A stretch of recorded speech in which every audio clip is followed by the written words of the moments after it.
Hello ভাইরা, সবাই কেমন আছো? কি অবস্থা তোমাদের? বলো, আগে তোমাদের একটু খোঁজ খবর নিয়ে নি। সবাই কেমন আছো আগে সেটা বলো। ওয়ালাইকুম আসসালাম। হ্যাঁ হ্যাঁ হ্যাঁ, ভালো আছি ভালো আছি। কি অবস্থা তোমাদের? এই যে আমাকে মনে হয় তোমরা 3-4 মিনিট একটু খুঁজে বেড়াচ্ছিলে, এখন মনে হয় আমি চলে আসছি। আসলে টেকনোলজিক্যাল বিষয়গুলো দেখবা, সুবিধাও আছে অসুবিধাও আছে। যেমন আমি কিন্তু লাস্ট 3-4 মিনিট ধরে তোমাদের উদ্দেশ্যে কথা বলে যাচ্ছিলাম। তো 2-3 মিনিট পরে জানতে পারলাম এনিহাও যে আমার কথাটা হয়তো এনিহাও তোমাদের কাছে পৌঁছাচ্ছে না। তো পরে হচ্ছে আমরা আবার ভাবলাম যে ঠিকঠাক করে তারপরে শুরু করি। So how are everybody? হ্যাঁ, অনেকদিন পর দেখা। সবাই কেমন আছো? বুঝতে পারছি সবাই অনেক ভালো আছো। ওকে, সবাইকে শারদীয় শুভেচ্ছা। আসলে শারদীয় শুভেচ্ছা বলতে অনেকে মনে করে কি যে এটা মনে হয় কি দুর্গাপূজার শুভেচ্ছা দেওয়া হচ্ছে, আসলে কিন্তু সেটা না। এটা আগে একটু ক্লিয়ার করে নি। শরৎ শব্দ থেকে এসেছে শারদীয়, অর্থাৎ এখন কিন্তু শরৎকাল। শরৎকালের বৈশিষ্ট্য কি? শরৎকালের বৈশিষ্ট্য হচ্ছে আকাশ একেবারে, কি বলবো, সুন্দর সুনির্মল আকাশ, সুন্দর বাতাস, চারিদিকে কাশফুলের ছোঁয়া, অ্যান্ড এভরিথিং, সবকিছু মিলে একটা অসাধারণ পরিবেশ। এটা হচ্ছে শরৎকালের বৈশিষ্ট্য। আর এই শরৎকালের শুভেচ্ছা জানাতে শরৎ শব্দটা হচ্ছে বিশেষ্য পদ, এটার বিশেষণ হচ্ছে শারদীয়। একইভাবে হেমন্ত নামে একটা কাল আছে। হেমন্ত কাল হচ্ছে, হেমন্ত হচ্ছে বিশেষ্য পদ, এটার অ্যাডজেক্টিভ বা এটার বিশেষণ হচ্ছে হৈমন্তিক। আমি তোমাকে বলতে পারি হৈমন্তিক শুভেচ্ছা। আমি কি বোঝাতে পারছি? কিন্তু আসল সমস্যা হচ্ছে যে হেমন্তকাল এমন একটা কাল, ওখানে শুভেচ্ছা টুভেচ্ছা দেওয়ার মতো তেমন কিছু নাই। এই জন্য মানুষ অত শুভেচ্ছা টুভেচ্ছা দেয় না। বুঝতে পারছো? তো মূল কথা হচ্ছে যে শরৎকালের এই বৈশিষ্ট্যটা এক কথায় সবারই হৃদয়ে স্পর্শ করে, যেমনটা বসন্তের পরিবেশ সবাইকে স্পর্শ করে। এই জন্য দেখবে অনেকেই হচ্ছে শরৎকালে এমনিতেই বলে শারদীয় শুভেচ্ছা। তো যাই হোক, আমরা আজকে আমি দেখতে পাচ্ছি হোসাইন নামে একজন বলছে আপনার সাথে প্রথম ক্লাস। প্রথম সেকেন্ড থার্ড বলে কিছু নাই, জীবনের সবকিছুই নতুন করে শুরু করতে হয়। তো তোমরা যারা এর আগে আমার দু একটা ক্লাস করেছো, আহ আহ বুঝতে পারছো কিভাবে আমরা ক্লাস ক্লাস নেই, সামনে ওইভাবে ক্লাস নিব। আর আমার কাছে একজন কি বলছে, ভাই শীতকালীন শুভেচ্ছা। হ্যাঁ, আমার কাছে মনে হয় সামনে একটু শীত শীত ভাব, তো আমার মনে হয় যে আমরা শীতকালীন শুভেচ্ছা বিনিময় বলতে পারি। আর শীতকালটা ব্যক্তিগতভাবে আমার খুবই প্রিয় একটা কাল। আমার মনে হয় তোমরা অনেকে এখানে উপস্থিত আছো যাদের শীতকাল অনেক ভালো লাগে। তো আমাদের জন্য কিন্তু সামনে খুব ভালো একটা সময় আসছে, তাই তো? ওকে। তো আমি দেখতে পাচ্ছি তোমরা অনেকে অনেক কমেন্ট করছো, অনেক অনেক ধরনের কমেন্ট করছো। এখন কার কমেন্ট পড়বো? আসলে কমেন্ট পড়ার সুযোগ এই মুহূর্তে নেই, কেননা আমি যদি এখন কমেন্ট পড়তে যাই তাহলে দেখা যাবে যে আজকের ক্লাস আর শেষ করতে পারবো না। তো মূল কথা হচ্ছে যে আহ, আজকে আমরা বাংলা দ্বিতীয় পত্রের খুবই গুরুত্বপূর্ণ একটা টপিক নিয়ে আজকে আমরা কাজ করব। তোমরা ইতোমধ্যে জানতে পেরেছো যে আজকের টপিকটা হচ্ছে মূলত বানান। তো আমরা হচ্ছে বানান নিয়ে আস্তে আস্তে কাজ শুরু করব, এবং তার আগে অবশ্যই অবশ্যই আমরা কমেন্ট বক্সটা একটু ছোট্ট করে আপাতত অফ করে রাখছি, কারণ আমি দেখতে পাচ্ছি তোমরা ইতিমধ্যে কমেন্ট বক্সে এমন উল্টাপাল্টা কমেন্ট করছো। আমি যদি এখন ওইগুলো বলতে যাই, শেষে দেখা গেল যে তোমাদের ক্লাসের অনেকের মনোযোগে ব্যাঘাত ঘটবে।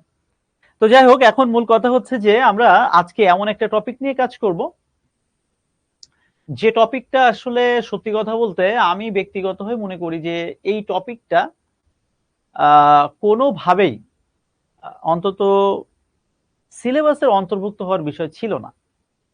আমরা বাঙালিরা হচ্ছে পৃথিবীর মধ্যে একমাত্র জাতি, যে জাতি তার মাতৃভাষা রক্ষা করার জন্য, অর্থাৎ মায়ের ভাষা রক্ষা করার জন্য সে তার নিজের জীবন উৎসর্গ করেছে। আমরা সবাই জানি 1952 ভাষা আন্দোলনে কিন্তু আহ, বেশ কয়েকজন ভাষা শহীদ নিহত হয়েছিলেন এবং অনেকেই আহত হয়েছিলেন। এবং আজকে যে বাংলাদেশ স্বাধীন, এই স্বাধীনতার পিছনে কিন্তু 1952 সালের একটা খুব গুরুত্বপূর্ণ ভূমিকা রয়েছে। এখন তাহলে কথা হচ্ছে, আমরা যে বাংলা ভাষার জন্য নিজেদের প্রাণ বিসর্জন করলাম, সেই বাংলা ভাষার জন্য কিন্তু আর যে হোক আমাদের বানান নিয়ে সমস্যার কথা ছিল না। কিন্তু দুঃখের বিষয় হলো সত্যি যে আজকে আমরা দেখতে পাই যে বাংলা বানানের অবস্থা এত বেশি খারাপ যে যারা বিশেষজ্ঞগণ রয়েছেন তারা ইচ্ছা করেই নবম দশম শ্রেণীতে খুব অল্প পরিমাণে এবং ইন্টারমিডিয়েট লেভেলে একেবারেই 6টা প্রশ্ন হয় বাংলা ব্যাকরণ থেকে সাধারণত বোর্ড পরীক্ষায়। তার মধ্যে একটা কোশ্চেন একেবারে হুবহু বানান থেকে আসছে। তো এই যে দেখো একটা প্রশ্নের মান হচ্ছে মাত্র 5, কিন্তু বানান থেকে 5 নম্বরের উপর ভিত্তি করে কিন্তু একটা প্রশ্ন পরীক্ষা আসছে। সো যেহেতু বানান থেকে একটা প্রশ্ন পরীক্ষায় আসছে, আমাদের কিন্তু এটা গুরুত্ব দিয়ে পড়তে হবে।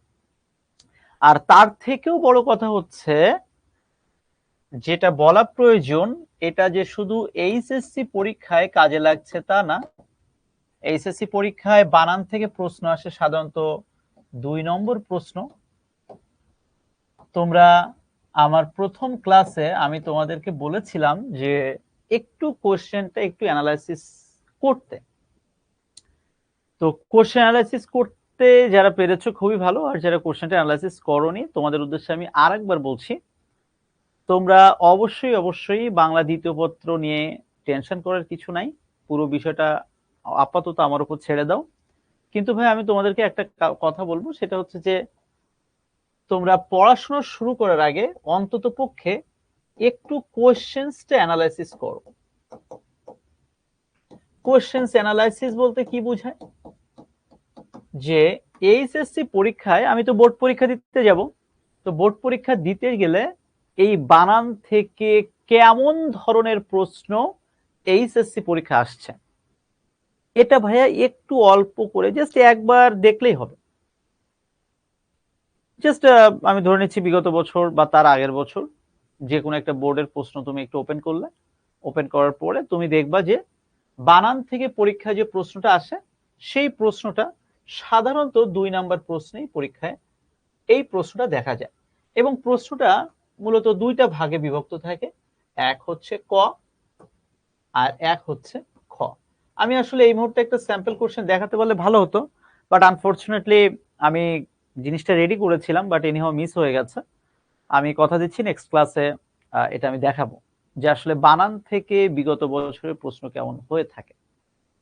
এটা দেখলে তোমাদের কনসেপ্টটা একটু ক্লিয়ার হবে।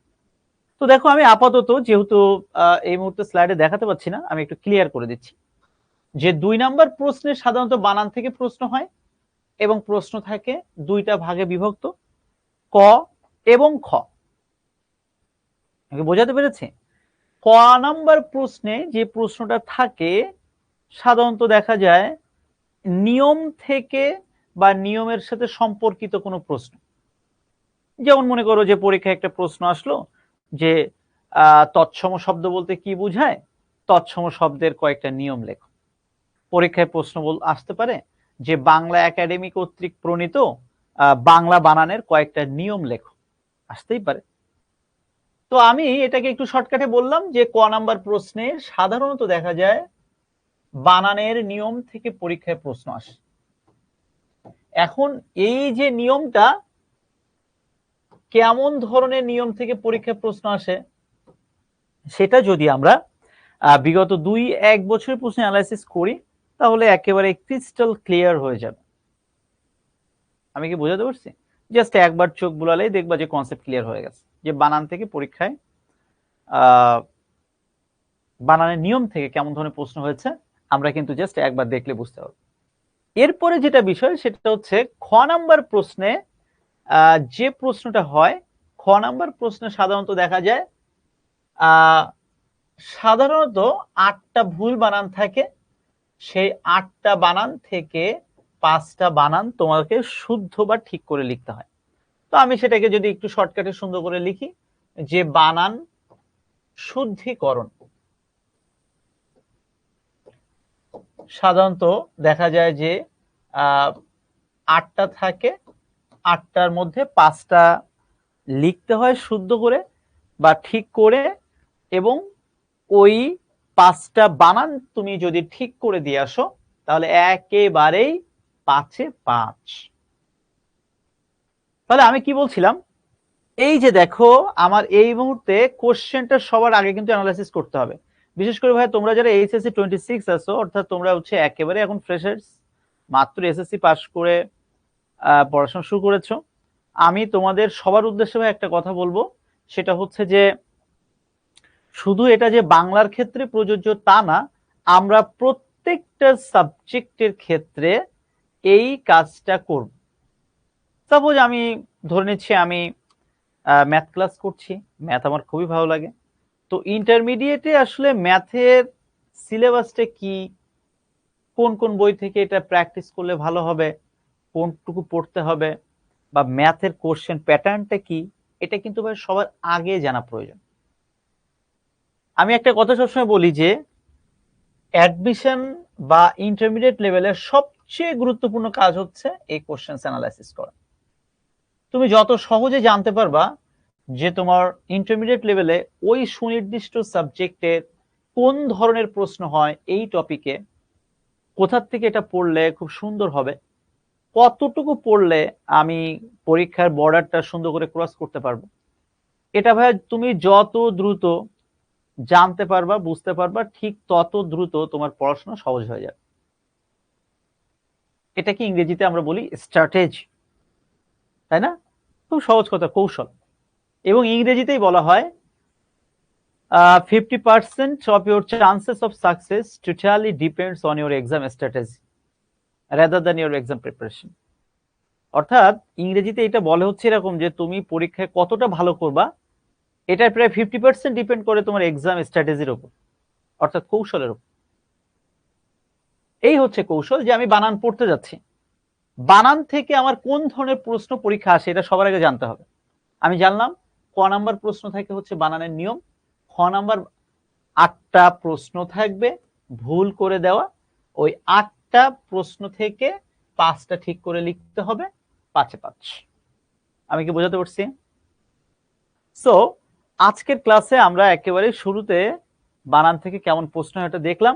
এরপরে আমরা যেহেতু ভাইয়া বানান থেকে পরীক্ষায় 2 ধরনের প্রশ্ন হয়, সেক্ষেত্রে এই বানানের কিছু নিয়ম কানুন রয়েছে। আমরা এই নিয়ম কানুনগুলো এখন আমরা একটু সংক্ষেপে বোঝার চেষ্টা করব, জানার চেষ্টা করব। বানানের আমরা প্রায় 2 থেকে 3টা ক্লাস নিব আশা করছি।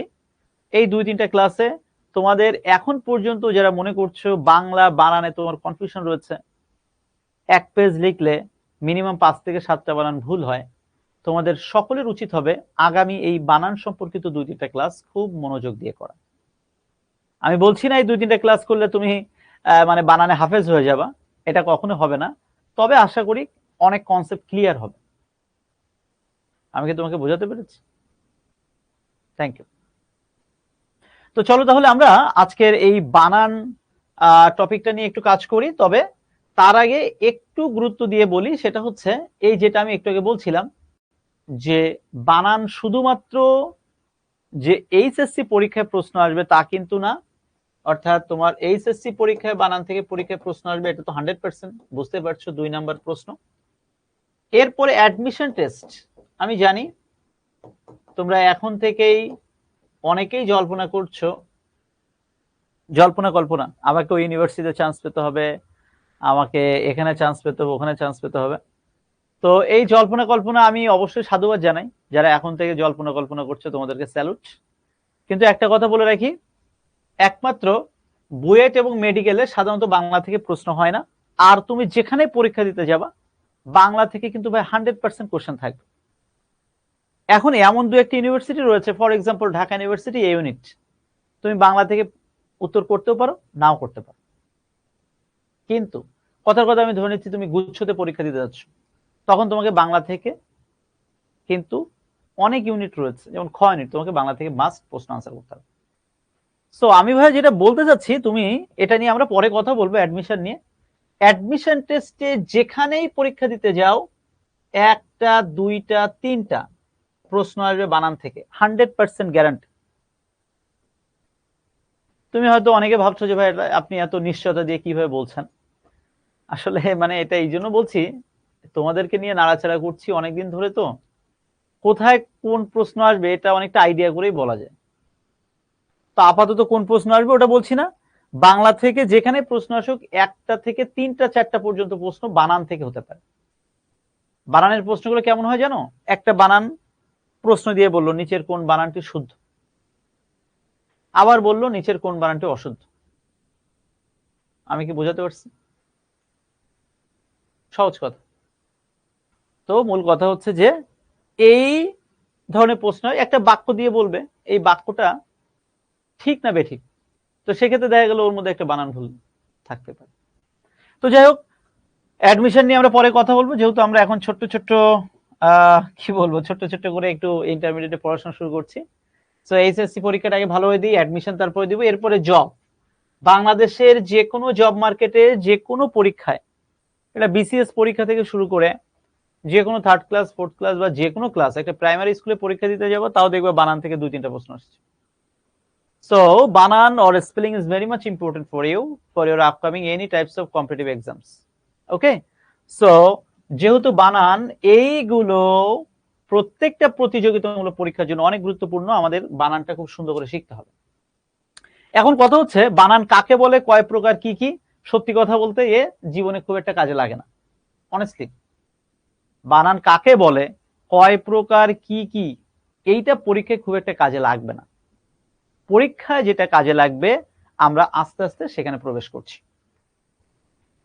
পরীক্ষায় সাধারণত প্রশ্ন আসবে হচ্ছে ওই যেটা বলছিলাম, আমাদের এইচএসসি পরীক্ষায় বানান থেকে 2 ধরনের প্রশ্ন হয়। একটা হচ্ছে বানানের নিয়ম, আর একটা হচ্ছে অশুদ্ধ শব্দ দেওয়া থাকবে বা ভুল বানান দেওয়া থাকবে, ওই ভুলটাকে ঠিক করতে হবে। তো এই যে আমরা ভুলটাকে ঠিক করব, এই ভুলটাকে ঠিক করার জন্য আমাদের কিছু নিয়ম কানুন পড়তে হবে।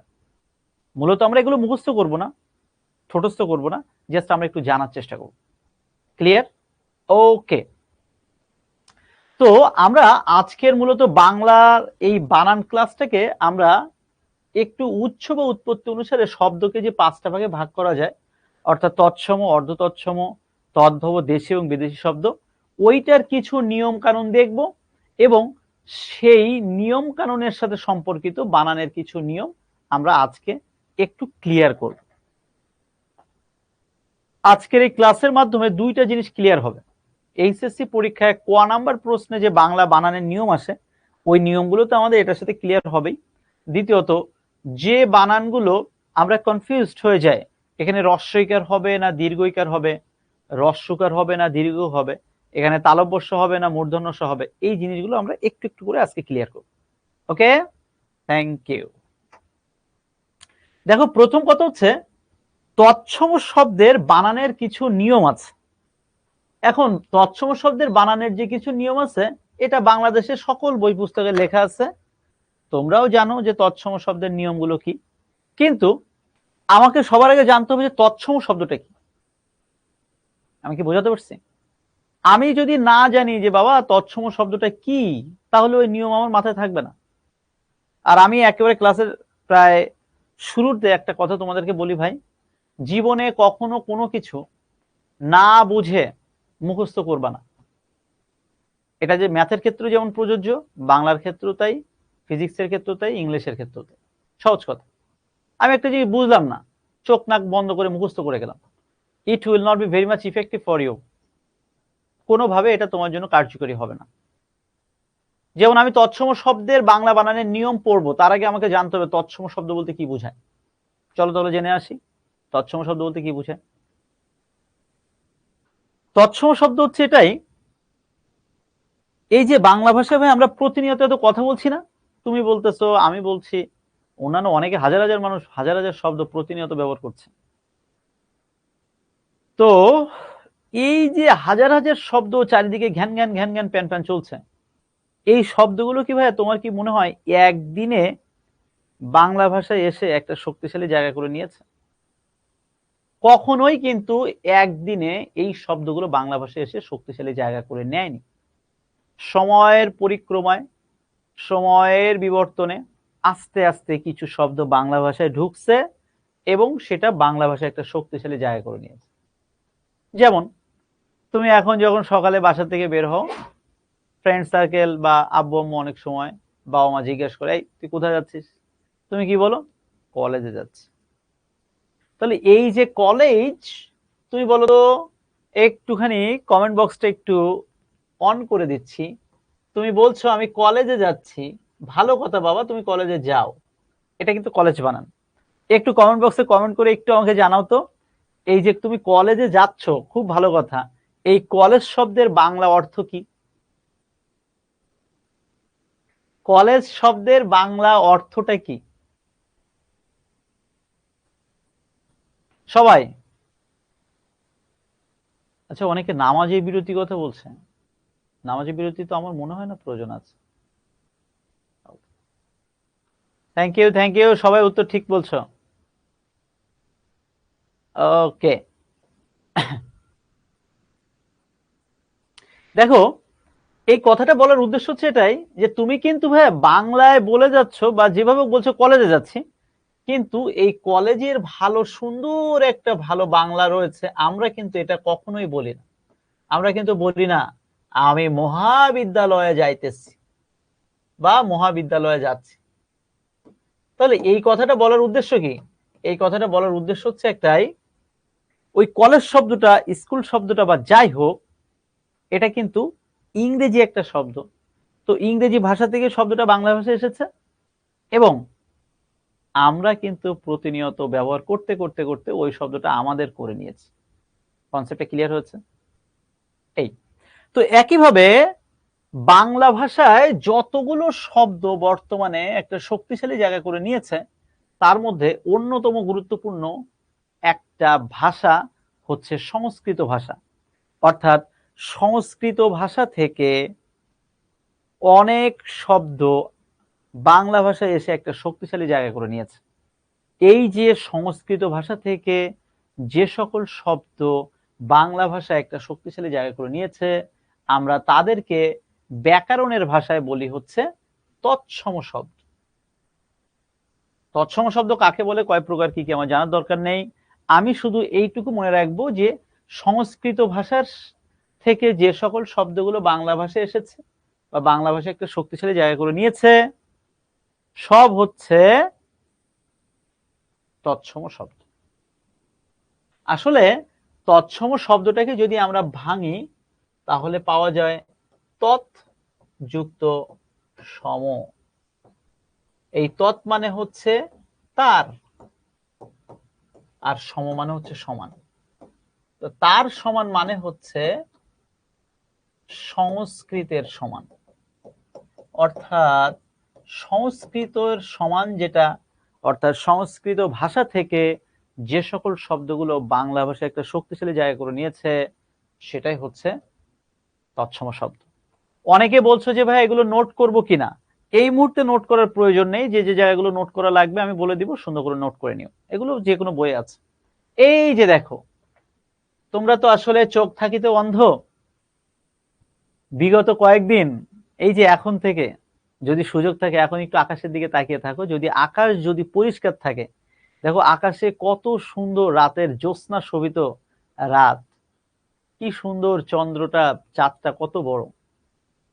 এবং দেখো, আমি তো বিগত কয়েকদিন গ্রামের বাড়িতে ছিলাম। আমি রাত 10টা বা 11টার পর থেকে 2 ঘন্টা 3 ঘন্টা বলা যায়, মানে কি বলবো, আমি একটু প্রকৃতির সান্নিধ্যে থাকতাম সবসময়। এবং আমি দেখছি যে রাতের এই যে সৌন্দর্য, এটা আসলে অকল্পনীয়। তো এই যে দেখো, আমি বলছি চাঁদ, ওটা এক শব্দ, কিন্তু এই যে চন্দ্র, সূর্য, নক্ষত্র, রাত্রি, ধর্ম, মানুষ, ভাষা, বর্ণ, বৃক্ষ, গৃহ, ব্যাকরণ, সব হচ্ছে মূলত তৎসম শব্দ। তাহলে মূল কথা হচ্ছে, পরীক্ষায় প্রশ্ন আসলো, হয়তো এইচএসসি পরীক্ষা আসবে না, এখান থেকে সরাসরি পরীক্ষায় সিম্পল একটা প্রশ্ন অ্যাডমিশন টেস্টে আসতে পারে। অ্যাডমিশন টেস্টে এখান থেকে শতবার প্রশ্ন হয়েছে, নক্ষত্র এটা কোন ধরনের শব্দ? তৎসম, অর্ধতৎসম, দেশি, বিদেশি। তো আমার যদি এটা জানা থাকে, আশা করি আমি উত্তর করতে পারবো যে নক্ষত্র হচ্ছে মূলত একটা সংস্কৃত বা তৎসম শব্দ। তাহলে তৎসম শব্দ কাকে বলে এবং তৎসম শব্দগুলো মূলত দেখতে কেমন, আমরা একটু হলেও মনে হয় দেখলাম। ঠিক আছে, এবার চলো, এই তৎসম শব্দের ভাইয়া কিছু নিয়ম রয়েছে। আমরা এই নিয়মগুলো কিন্তু ভাই, আমি আবার বলছি, আমি আবার বারবার বলছি, নিয়ম আমরা কোনোভাবেই মুখস্থ করব না। কেননা নিয়ম মুখস্থ করে পরীক্ষার হলে যে অ্যাপ্লাই করা সো টাফ, বোঝাতে পারছি ভাই? কিন্তু তুমি যদি ভাই একটু চোখ কান খোলা রাখতে পারো তাহলে ও নিয়ম মুখস্থ করা লাগে না, এমনি পারা যায়। আমি তোমাদের একটা শর্টকাট টেকনিক শিখিয়ে দিই, যেটা আমি করি। এটা কাউকে বলবো না, চুরি করে বলে দিচ্ছি। এটা এমনি বললাম, কাউকে বললেও সমস্যা নাই। কথা হচ্ছে, আমি কি করি জানো, প্রত্যেকটা রুলের দুই একটা এক্সাম্পল একটু মনে রাখি। ওই দুই একটা এক্সাম্পল মনে রেখে আমি সব কিছু মানে ওই নিয়মটা মনে রাখার চেষ্টা করি। যেমন দেখো নিয়ম কি, যে সকল তৎসম শব্দে রস্বই দীর্ঘই অথবা রস্বৌ এবং দীর্ঘ থাকবে, সে সকল শব্দে রস্বই বা রস্বৌ বা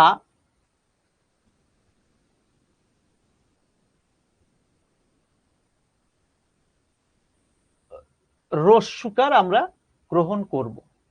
অর্থাৎ আমি যদি এক কথায় বলি, বিষয়টা একটু সহজ করে দিচ্ছি। মনে করো কোনো একটা বানান আছে সামনে, যেখানে রস্বইকারও হয় দীর্ঘইকারও হয়। আবার এমন অনেক বানান আছে যেখানে রস্যুকারও হয় দীর্ঘউকারও হয়। তো তোমাদের জন্য আজকে শর্টকাট যেটা আমি বলবো সেটা হচ্ছে, যেখানে তুমি এ ধরনের কনফিউজড হয়ে যাবা, কোথায় রস্বই হবে কোথায় দীর্ঘই হবে, কোথাও রস্য হবে কোথাও দীর্ঘ হবে, তুমি তখন ভাইয়ার এই কথাটা একটু মনে রাখবা। খাতায় সুন্দর করে এই পয়েন্টটা একটু নোট করে নাও। জাস্ট নোটটা হচ্ছে এই, রস্বই বা দীর্ঘই এই দুইটা থেকে হবে হচ্ছে রস্বই, রস্যু বা দীর্ঘ এই দুইটার থেকে যখনই কনফিউজড হয়ে যাবে সেখানে হয়ে যাবে রস্যকার। আমি কি বোঝাতে পারছি? আবার বলছি, যে কোনো বানান যখন তুমি কনফিউজড হয়ে যাচ্ছ যে ভাইয়া এখানে রস্বইকার হবে না দীর্ঘইকার হবে, আজকের পর থেকে তুমি সেখানে রস্বইকার দিয়ে দাও, না হলে দায়িত্ব আমার, সকল দায় আমার। ক্লিয়ার? কনফিউজড হয়ে গেছো রস্বউকার দিব নাকি দীর্ঘউকার দিব, ওইখানে আজকের পর থেকে রস্বউকার দিয়ে দাও।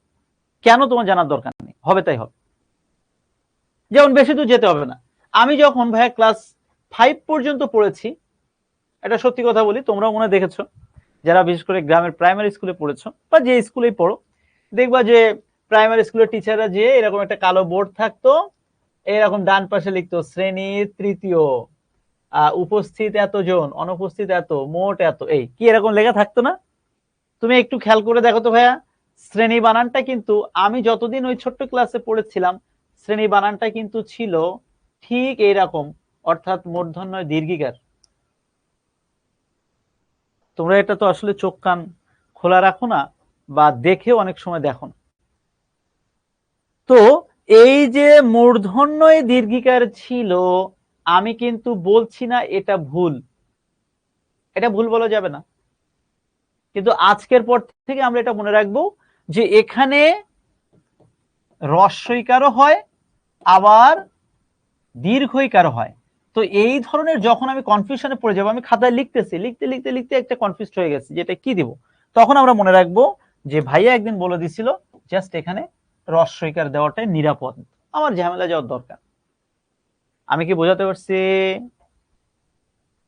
তাহলে দেখো ভাইয়া, এখানে যতগুলো শব্দ রয়েছে এই প্রত্যেকটা শব্দই কিন্তু কোনো না কোনো ভাবে অনেকেই কিন্তু দীর্ঘইকার ব্যবহার করে, কিন্তু আমরা দীর্ঘইকার না দিয়ে আজকের পর থেকে কি দিব, রস্বইকার।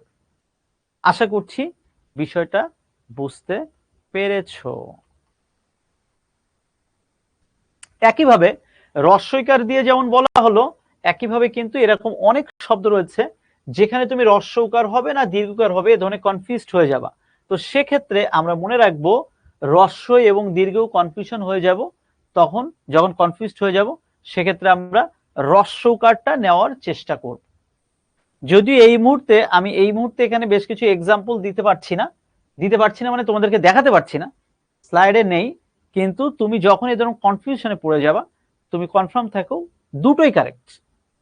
তবে আমরা চেষ্টা করব রস্বউকারটা নেওয়ার। আমি কি বোঝাতে পেরেছি? গুড।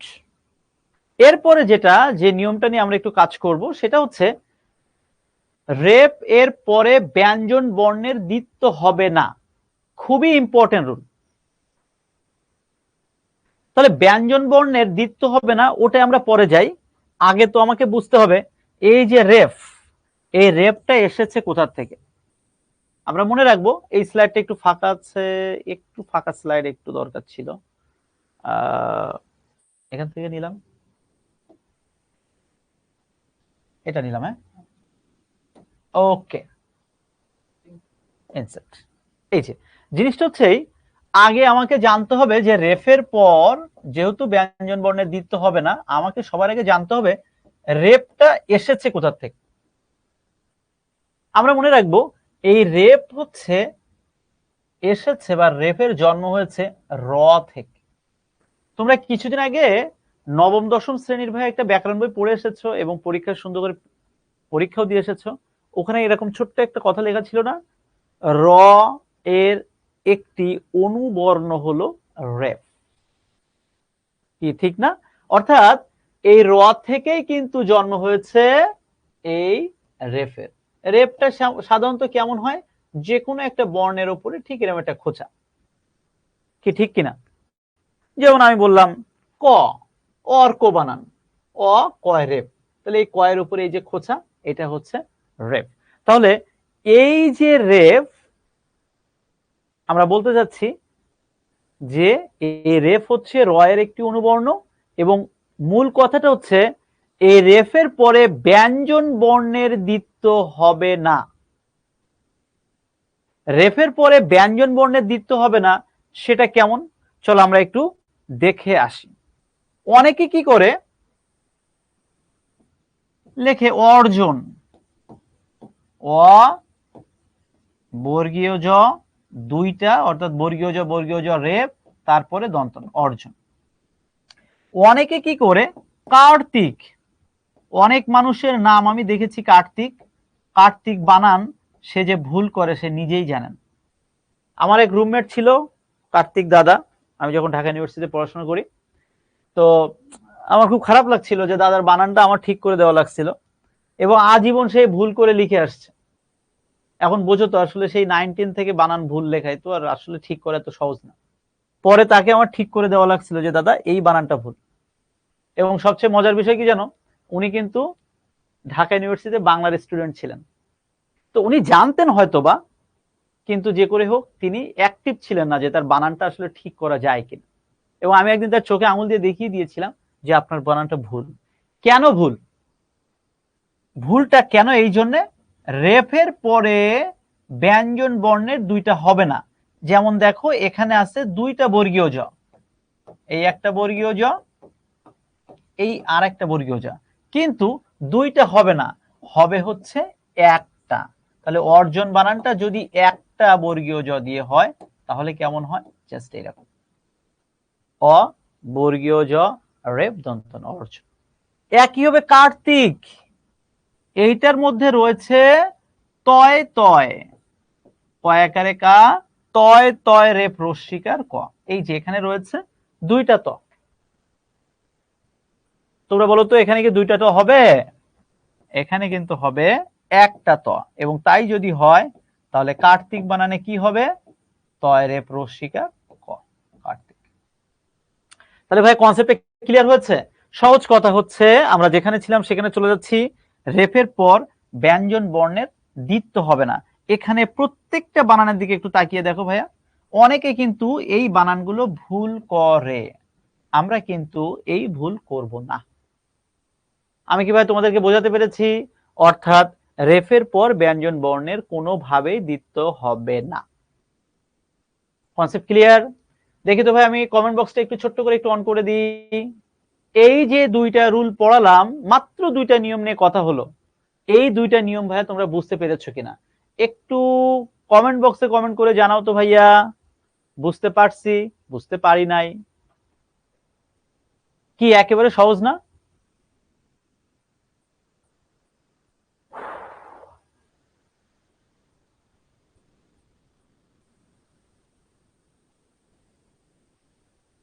Thank you.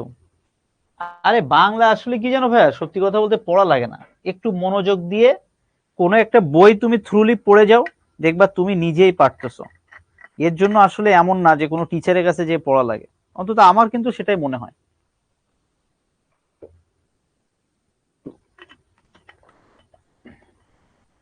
একজন বলছে ভাই তৎসম শব্দ কাকে বলে? আরে বাবা, আমি তো ক্লাসের শুরুতেই বলছি রে ভাই, সংস্কৃত শব্দ থেকে যে শব্দগুলো বাংলা ভাষায় এসেছে তাকে বলে তৎসম শব্দ, শর্টকাট কথা। ঠিক আছে? আচ্ছা, ঊর্ধ্ব বানানটার মধ্যে ঝামেলা আছে নাকি? দেখি অনেকে বলছে ঊর্ধ্ব নিয়ে। এই যে এই ঊর্ধ্ব বানানে অনেকে ভুল করে, এই ধয় বয় রেপ, এই অনেকে কি করে বনা দিয়ে এখানে দুইটা ধ দেয়, ওই জন্য এটা লিখে দিয়েছি আর কি, যে এখানে এই ভুলগুলো হয়। কিন্তু আমরা তো বলেছি রেফের পরে একটা ধ হবে, তারপরে একটা ব থাকতে পারে, তাতে কিছু যায় আসে না। কিন্তু অনেকে কি করে ঊর্ধ্ব বানান লেগে দীর্ঘ বা রস্য যাই লেগে তারপরে ধয়ের নিচে আর একটা ধ দেয়, এই হচ্ছে মূলত প্রবলেম। তো যাই হোক, আমরা বিষয়টা দেখলাম। এবার তাহলে চলো পরবর্তী নিয়মের কাছে চলে যাই এবং আমরা কমেন্ট বক্সটা যথারীতি অফ করে দিই।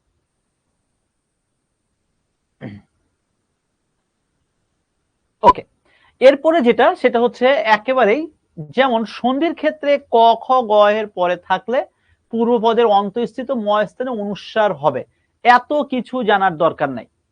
তুমি যার শর্টকাটে আজকের পর থেকে মনে রাখবা, যেখানেই তুমি কনফিউজড, কি কনফিউজড, যে ভাইয়া আমি একটু কনফিউশনে পড়ে যাচ্ছি, বলেন তো কি করা যায়, অঙ্ক বানানটা আমি কি করব? অঙ্ক বানান কেউ লিখছে অ উময় কয়, আবার কেউ লিখছে অ একটা অনুস্বার দিয়ে তারপরে ক, এরকম কনফিউশন হচ্ছে না? তো ভাইয়া সত্যি কথা বলতে বোথ আর রাইট, একটাকেও ভুল বলা যাবে না।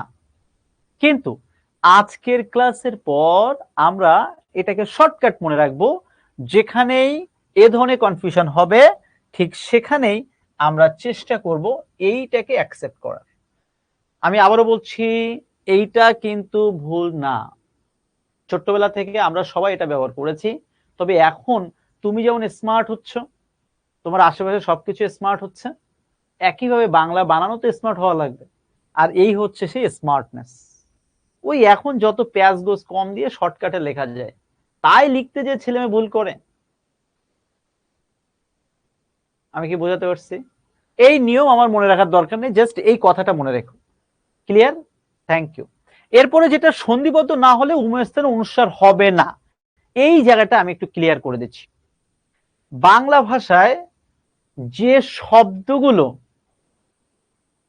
সন্ধিবদ্ধ না, এবার তুমি আমাকে ভাই বলতে পারো যে ভাই আমি কেমনে বুঝবো ভাই এটা সন্ধিবদ্ধ এটা সন্ধিবদ্ধ না? It's a very logical question from you. তুমি এবার একটু নিজের কাছে নিজে প্রশ্ন করো, তুমি ছোটবেলা থেকে এ পর্যন্ত সন্ধি যতটুকু পড়েছো, পড়তে যে ভাই একটা জিনিস কি লক্ষ্য করেছো, সন্ধিজাত বা যে কোনো শব্দকে যখন ভাঙা যায়, ভাঙা হয়, তখনই তো সেটা সন্ধি হয় নাকি? সন্ধি শব্দের মূল অর্থ কি? জাস্ট পরস্পর সন্নিহিত দুইটা অংশ বা একটা শব্দকে যখন আমরা ভাঙতে পারি, সন্নিহিত দুইটা শব্দ বা শব্দাংশের মিলনের নামই তো সন্ধি। বেশি কিছু যেতে হবে না, তুমি এখানে উপরে যে শব্দগুলো আছে দেখো, কোনো না কোনো ভাবে ভাই তুমি ভাঙতে পারছো, অর্থাৎ দুইটা ভাগে ভাগ করতে পারছো। কিন্তু ছোটবেলা থেকে এ পর্যন্ত তুমি যতটুকু পড়াশোনা করেছো, তুমি কি ভাই কখনো এই শব্দগুলোকে ভাঙচুর অবস্থায় দেখছো? বলো তো। কোনোভাবে কিন্তু এগুলো ভাঙচুর অবস্থায় দেখোনি, অর্থাৎ কোনোভাবেই কিন্তু তুমি সন্ধিবদ্ধ অবস্থায় দেখোনি। আর আমরা সহজে মনে রাখবো একটা শর্টকাট, যে সকল শব্দগুলো ছোটবেলা থেকে আমরা কোনোভাবেই কোনো সন্ধির চ্যাপ্টারে পড়িনি, দেখিনি, জানিনি, বুঝিনি, সেই সকল ক্ষেত্রে আমরা ব্যবহার করব উম। এখানে কোনোভাবেই অনুস্বার ব্যবহার করা যাবে না। গঙ্গা শব্দটা খুব শর্টকাট কথা রে ভাই, গঙ্গা শব্দের তো সন্ধি হয় না, আর যেখানে সন্ধি হয় না সেখানে আমরা লিখব উম, আর যেখানে ঠিক এরকম সন্ধি হয় সেখানে আমরা ব্যবহার করব অনুস্বার। সহজ কথা। এখন তোমার কাছে আজকে হয়তোবা এই বিষয়টা একটু কঠিন লাগতে পারে, কেননা ছোট্টবেলা থেকে এ পর্যন্ত শুধু পড়ে আসছো মুখস্থ করে আসছো, but never and ever you understood that topic. কখনোই কিন্তু ভাই তুমি এভাবে বুঝে বুঝে পড়োনি, আর বুঝে বুঝে পড়নি বিধায় এখন তোমার কাছে মনে হচ্ছে ভাই এটা মনে থাকবে কিনা। আমি তোমাকে কথা দিচ্ছি ভাই মনে থাকবে।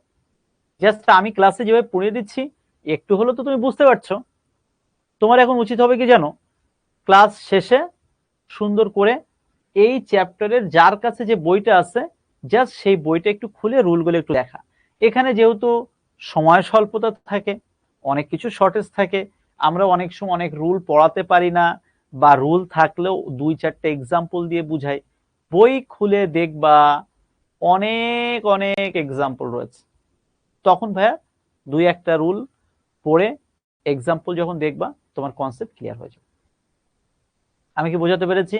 তাহলে শর্টকাট কথা হচ্ছে, যে সকল শব্দকে সন্ধি বিচ্ছেদের মাধ্যমে ভাঙা যায় না সেই সকল শব্দে আমরা ব্যবহার করব এটা, আর যে সকল শব্দের খুব সহজেই ভাঙা যায় সেইগুলোকে আমরা ব্যবহার করব অনুসার। Concept clear? Thank you. এরপরে যেটা আমরা মনে রাখবো সেটা হচ্ছে একেবারে শর্টকাট কথা, যেমনটা আমি একটু আগে বলছিলাম, এখান থেকে কিন্তু ইন্টারমিডিয়েট লেভেলে সরাসরি পরীক্ষায় প্রশ্ন আসে। ইভেন তোমাদের যদি কপাল ভালো থাকে এই স্লাইড থেকে এইচএসসি পরীক্ষায় একটা প্রশ্ন আসতে পারে, জাস্ট সিম্পল এই স্লাইড থেকে। এইচএসসি পরীক্ষার বিগত বছরের প্রশ্ন একটু অ্যানালাইসিস করে দেখো তো এই স্লাইড থেকে প্রশ্ন এসেছে কিনা। আমি 100% বলতে পারি এখান থেকে প্রায় প্রতি বছর 1-2টা প্রশ্ন থাকে। কেন থাকে আমিও জানি না, বাট খুবই সহজ। বিষয়টা কি আমি একটু ক্লিয়ার করে দিচ্ছি। একেবারে সহজ কথা, গুণী শব্দটা, প্রাণী শব্দটা, মন্ত্রী শব্দটা, তৃতীয় শব্দটা, দায়ী শব্দটা, প্রতিযোগী শব্দটা, প্রত্যেকটা শব্দই দীর্ঘিকার হবে। পরীক্ষা সবচেয়ে বেশি এসেছে প্রাণীবিদ্যা আর মন্ত্রী পরিষদ, মন্ত্রীবর্গ, প্রত্যেকটা শব্দ দেখো ভাই দীর্ঘইকার হচ্ছে। কিন্তু তুমি যখন এই শব্দগুলোর সাথে কিছু না কিছু যোগ করবা,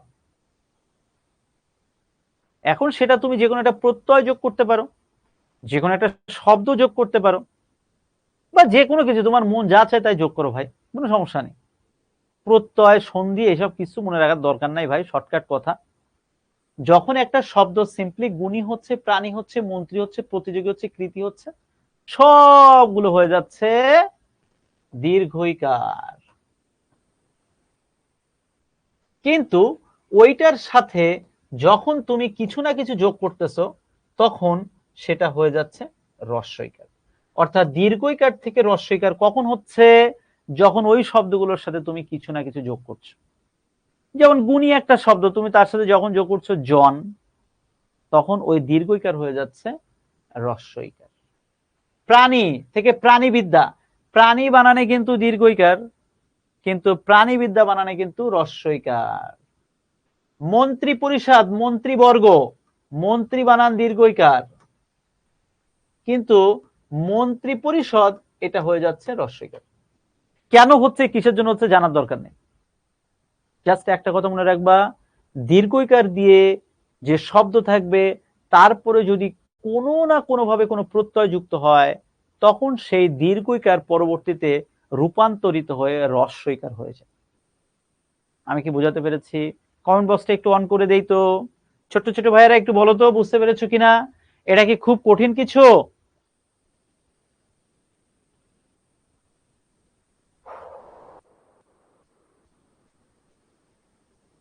সবাই বুঝতে পারছো? প্লিজ একটু কমেন্ট বক্সে কমেন্ট করে জানাও। না বুঝলেও বলো ভাই আমি একবার না 10 ভাই বুঝাই দিব, বোঝানোর অনেকগুলো ওয়ে আছে। আমি চেষ্টা করি একেবারে শর্টকাটে যেন তোমার মাথায় ঢোকে সেইভাবে বোঝানো, বাট অনেক সময় দেখা যায় যে সমস্যা হতে পারে, আমাকে বলবো আমি বুঝাই দেব। আর ক্লাসের শেষে অন্তত 5 মিনিট সময় রাখবো, যাতে করে ভাইয়া তোমার কোনো কনফিউশন থাকলে তুমি একটু আমাকে জানাতে পারো। এটার পাশাপাশি ভাইয়া তোমরা তো আমাদের বিভিন্ন গ্রুপে কানেক্টেড আছো তাই না? সো মনে করো আজকের ক্লাসের কোন একটা বিষয় ভাই তুমি বুঝতে পারোনি, না বুঝতেই পারো ভাই, সবাই তো আর সবসময় সবকিছু বোঝে না, ইভেন আমারও কোনো না কোনো একটা জায়গায় মিস্টেক হতে পারে। আমি তো মানুষ, দিন শেষে তো আমি মানে কি বলবো, আমি তো সব জানতে সমস্যা না, আমারও ভুল হতে পারে। তোমার উচিত হচ্ছে সেটা গ্রুপে মেনশন করে জানাই দেওয়া যে আজকের ক্লাসটা বিশ্রী খারাপ হয়েছে, আজকের ক্লাসে কিচ্ছু বুঝিনি, এই জায়গাটা ভাইয়া ভুল করছে। এই যেমন একটু আগে একজন বলছে ভাই ঈদ বানানে দীর্ঘইকার হবে না হ্রস্বইকার হবে? ভাই সত্যি কথা বলি, দুইটা বানানই কারেক্ট। ছোট্টবেলার থেকে সারা জীবন ঈদ বানান দিয়ে আসছে দীর্ঘইকার। আমারে বললে ভাই আমার হ্রস্বইকার দিতে ইচ্ছা করে না, সত্যি কথা।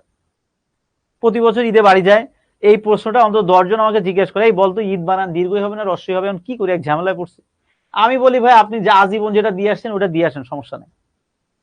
তবে হ্যাঁ, আজকাল এই যে আমাদের এক কি একাডেমি আছে, বাংলা একাডেমি, এদের তো আসলে কি বলবো, ওইভাবে কাজ কাম নাই। ওরা ওই কয়েক বছর পর পর কিছু বানান টানান একটু ঠিক করে। তো ওরা বলতেছে ওই যে যেখানে দীর্ঘইকার ছিল সবগুলো আপনার হ্রস্বইকার দেন। একটু আগে আমরা একটা রুল পড়ে আসছি না, ওই জন্য ওরা বলতেছে ঈদ বানানে আপনি দীর্ঘ না দিয়ে হ্রস্বইকার দেন। তবে আমি একটা সত্যি কথা বলি ভাই, আমার এটা একটু মেনে নিতে কষ্ট হয়। কেননা সেই জন্মের থেকে এই পর্যন্ত ঈদ মুবারক দীর্ঘইকার দিয়ে ঈদ লিখছি, এখন হ্রস্বইকার দিতে যে আমার কলমটা আটকায় যায়। ক্লিয়ার? Thank you. সো আমার কথা হচ্ছে ভাই, তোমার যেটা মন চায় তুমি দাও, সমস্যা নেই। Thank you. রেইজ হ্যান্ড করে অনেকে কে যেন ডিস্টার্ব করছে। আচ্ছা, ডিস্টার্ব করুক, যার দরকার সে ডিস্টার্ব করুক না রে ভাই। ওরে আমি যদি এখন হাতে পায়ে ধরে ও ডিস্টার্ব করবে, করতে থাক, সমস্যা নেই। সো আমরা তাহলে কমেন্ট বক্সটা অফ করে দিচ্ছি। Thank you. পরবর্তী রুলটা মোস্ট ইম্পর্টেন্ট একটা রুল। পরবর্তী রুলটা মোস্ট ইম্পর্টেন্ট একটা রুল, যে শব্দের শেষে বিসর্গ থাকবে না। আমরা জন্মগতভাবে বেশ কিছু জায়গায় ভুল করি, তার মধ্যে এই একটা জায়গা, মানে কিছু মানুষের কিছু ন্যাচারাল প্রবলেম থাকে না, তার মধ্যে এই একটা জায়গা। যেমন আমিও ভাই তোমাদের মতো ক্লাসে যখন ছিলাম, এখানে চাপাবাজি করার কিছু নাই, আমিও ভুলটা করতাম। কোনো একটা বাক্য লিখছি, লেখা শেষে যেমন, যেমনের শেষে এই যে 10 টাকা দামের 2টা রসগোল্লা লিখে দিতাম। করা যাবে না। তারপরে একটা জিনিস, এই কারণে এটা হয়, প্রথমত, দ্বিতীয়ত, তৃতীয়ত, যত তত লিখতাম, ঠিক সবগুলোর শেষে রসগোল্লা লাগাই দিতাম, অর্থাৎ বিসর্গ লিখতাম। এইটা করা যাবে না। কেন করা যাবে না জানার দরকার নেই, আমি কি বোঝাতে পারছি? জাস্ট মনে রাখবো, আজকের পর থেকে কোনো শব্দের শেষে বিসর্গ দিব না। কেন দিব না জানার দরকার নেই। প্রথমত, দ্বিতীয়ত, যেমন, তেমন, প্রায়শ, মূলত, বস্তুত, প্রধানত, কোনো কিছুর শেষে বিসর্গ দিব না। ক্লিয়ার? Thank you. এবং বাংলা ভাষায় এমন কিছু শব্দ রয়েছে যে শব্দের মাঝখানেও কিন্তু দেখ ভাইয়া আমরা বিসর্গ ব্যবহার করি। আজকের পর থেকে এটা কোনোভাবেই করব না। বিশেষ করে দুস্থ বানানটা অনেকে এটা করে, এটা করা যাবে না। অর্থাৎ সকল শব্দের মধ্যে বিসর্গ হবে না এটা বলা যাবে না।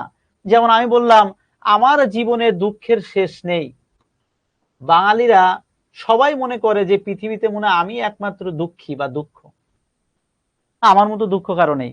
দুঃখ বানানের মাঝখানে কি বিসর্গ হবে না? 100% হবে। কিন্তু তুমি ভাই দুস্থ বানানের মাঝখানে বিসর্গ দিতে পারো না।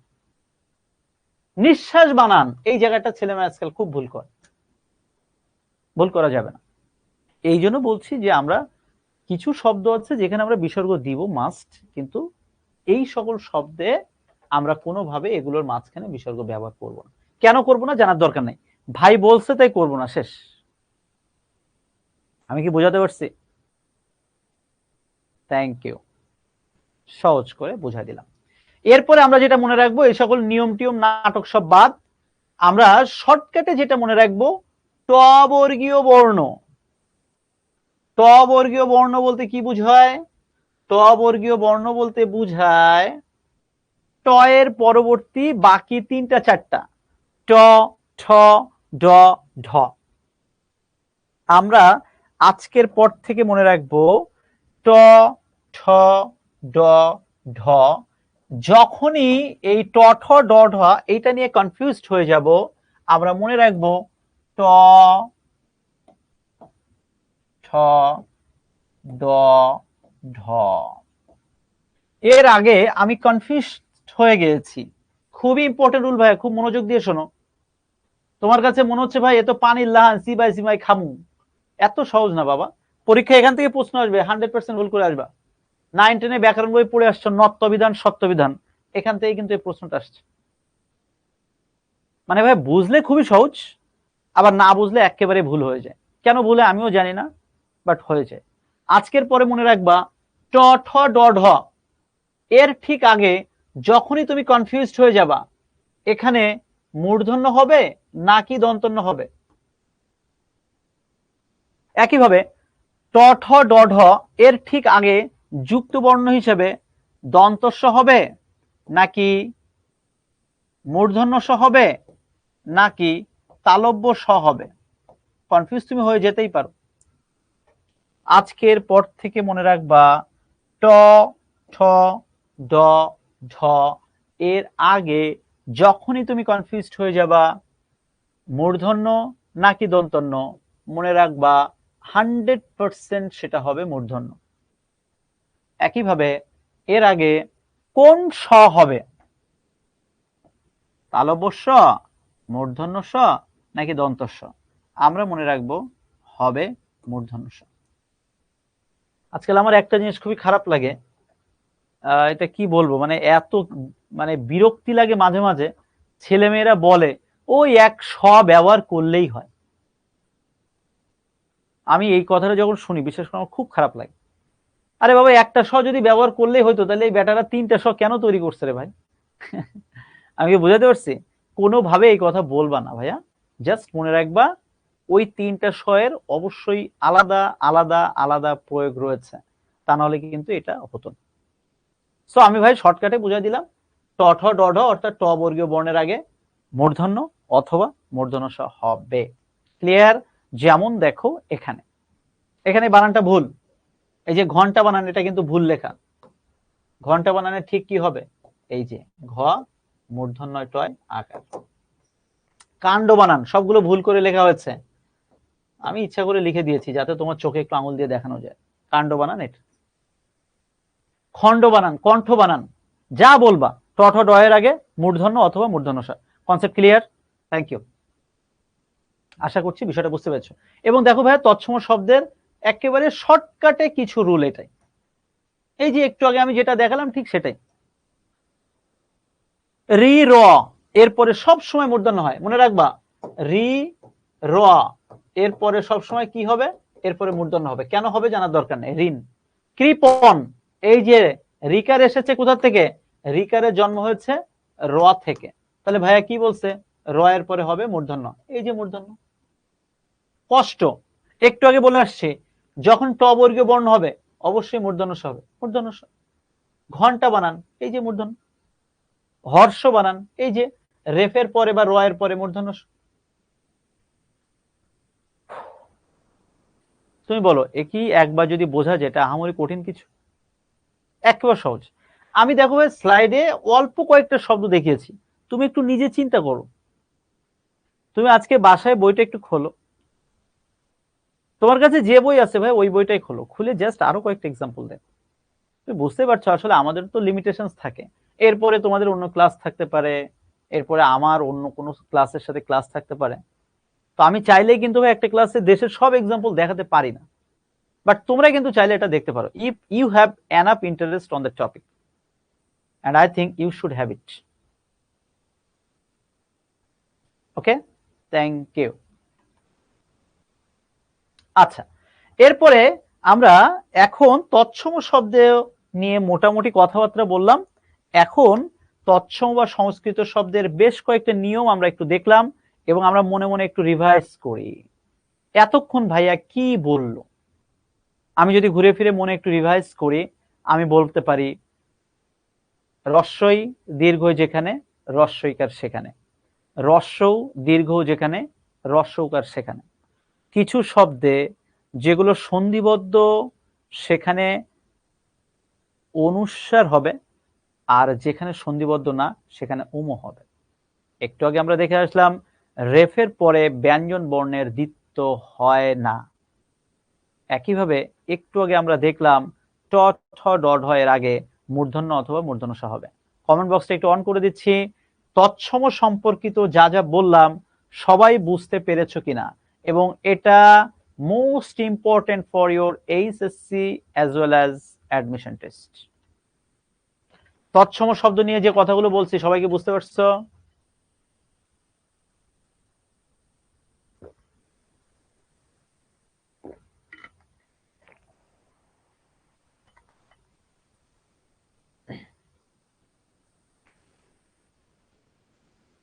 কয়েকজন বলছে ভাই পোল কোশ্চেন দেবেন কিনা। অবশ্যই ভাই পোল কোশ্চেন দিব, পোল কোশ্চেনটা একটু ক্লাসের শেষের দিকে দিই আমি আসলে।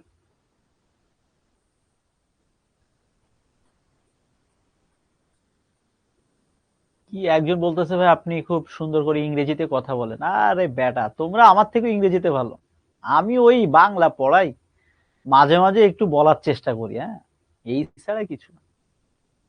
এখন আসলে কি বলবো, বাংলা ক্লাসে ইংরেজি কথা বলাটা আমার কাছে অপরাধ মনে হয়, কিন্তু কিছু কিছু অপরাধ আছে না যেগুলো একটু করতে মানে মাঝে মাঝে হয়ে যায় আর কি, না চাইলেও, এটা অনেকটা তাই আর কি। আর দু একজন বলতেছে যে ভাইয়া ব্রেক দেন। আসলে ভাই আমার মনে হয় ব্রেকের দরকার নাই, আমরা আর 15-20 মিনিট করলেই ক্লাসটা শেষ হয়ে যাবে। এখন যদি ব্রেক দেই আর দেখবা যে ক্লাসের ফ্লোটাই নষ্ট হয়ে যাবে। আর বাংলা আবার ব্রেক লাগে নাকি? হ্যাঁ? বাংলাতে এটা দেখো, এতক্ষণ ধরে আমি কি পড়াইলাম, আমি কি ম্যাথ করাইছি, আমি কি কেমিস্ট্রি কোনো রুল পড়াইছি? এটা এমনি অটোমেটিক ভাবে তোমরা পারতে আগের থেকে বোঝো টুকটাক, আমি জাস্ট ওটা একটু ঘষা মাজা করে দিচ্ছি, নাথিং এলস।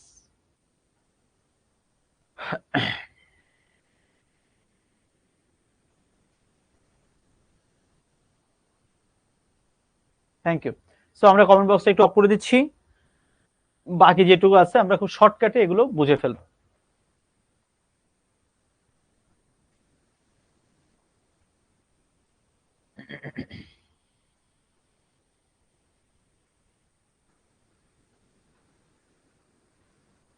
ওকে, তৎসম শব্দ বাদ দিয়ে এই পৃথিবীতে আর যা যা আছে সব হচ্ছে অতৎসম শব্দ। তাহলে একটু আগে আমি কি বলে এসেছি, তৎসম শব্দ কাকে বলে বাবারা? তৎসম শব্দ হচ্ছে সংস্কৃত ভাষার সাথে সম্পর্কিত যে শব্দ, সব হচ্ছে তৎসম শব্দ। তাহলে সংস্কৃত ভাষা থেকে তো এই বাংলা ভাষার সকল শব্দ আসেনি। সংস্কৃত বাদ দিয়েও তদ্ভব দেশি ও বিদেশি ভাষা থেকে তো অনেক শব্দ এসেছে। এই যে তদ্ভব দেশি ও বিদেশি ভাষা থেকে যে শব্দগুলো বাংলা ভাষায় এসেছে, আমরা মোটামুটি ভাবে সেগুলোকে বলতে পারি অতৎসম শব্দ। এখন তদ্ভব শব্দ কাকে বলে, কয় প্রকার, কি কি, আমার কিচ্ছু জানার দরকার নেই।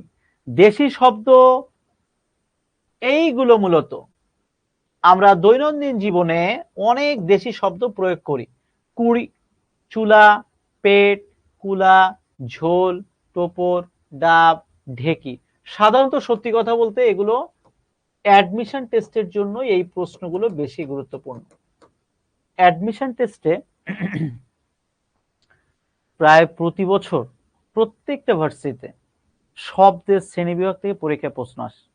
এই যে ডাব, আজকাল ডাবের তো অনেক দাম, গ্রামের বাড়িতে যেও দেখলাম একটা ডাবের দাম 70 থেকে 80 টাকা, তাহলে ঢাকায় বুঝে দেখো কেমন দাম। তো পরীক্ষায় প্রশ্ন আসছে ডাব কোন শব্দ।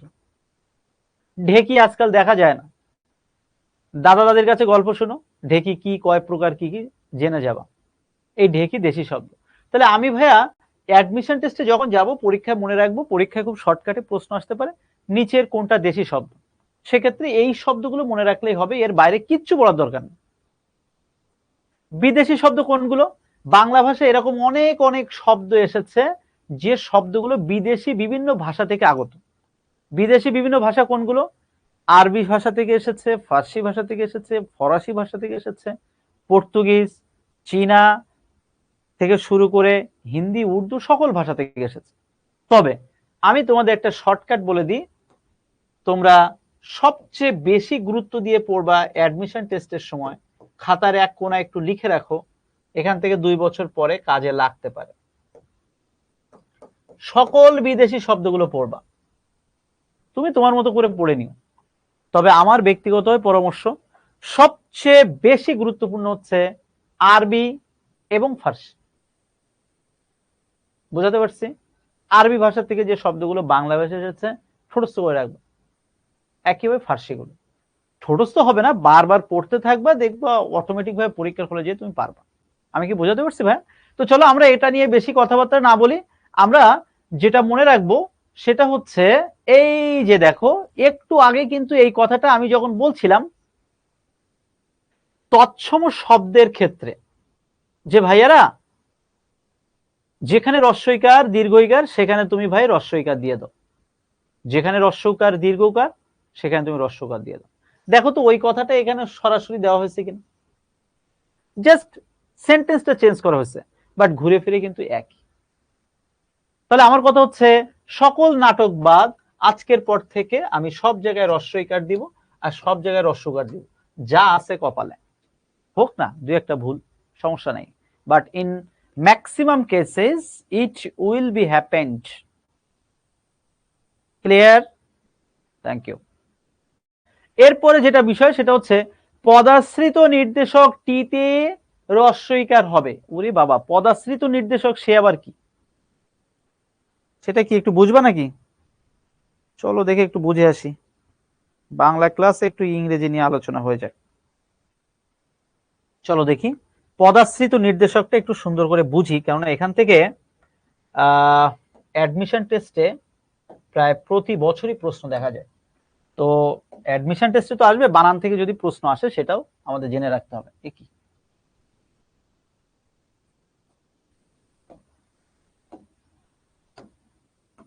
ক্লিয়ার?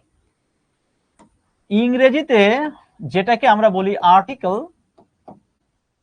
বাংলায় আমরা সেটাকে বলি পদাশ্রিত নির্দেশক। আমি বুঝতে পারছি তোমাদের অনেকের কষ্ট হচ্ছে ভাইয়া, কেননা একটা না বাংলার মতো বিরক্তিকর ক্লাস 1.5 ঘন্টা করা, এটা একটু কষ্টকর। কিন্তু ভাই একটু কষ্ট করে আর 10-15 মিনিট থাকো, আমি খুব শর্টকাটে দু একটা জিনিস বুঝা দিচ্ছি। ইংরেজিতে আমরা যেটাকে বলি আর্টিকেল, বাংলার ঠিক সেটাই হচ্ছে পদাশ্রিত নির্দেশক।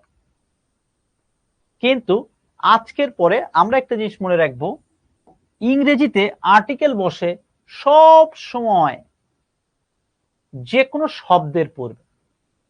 আবার শোনো, ইংরেজিতে যে কোনো আর্টিকেল বসে কোথায়? যে কোনো শব্দের পূর্বে।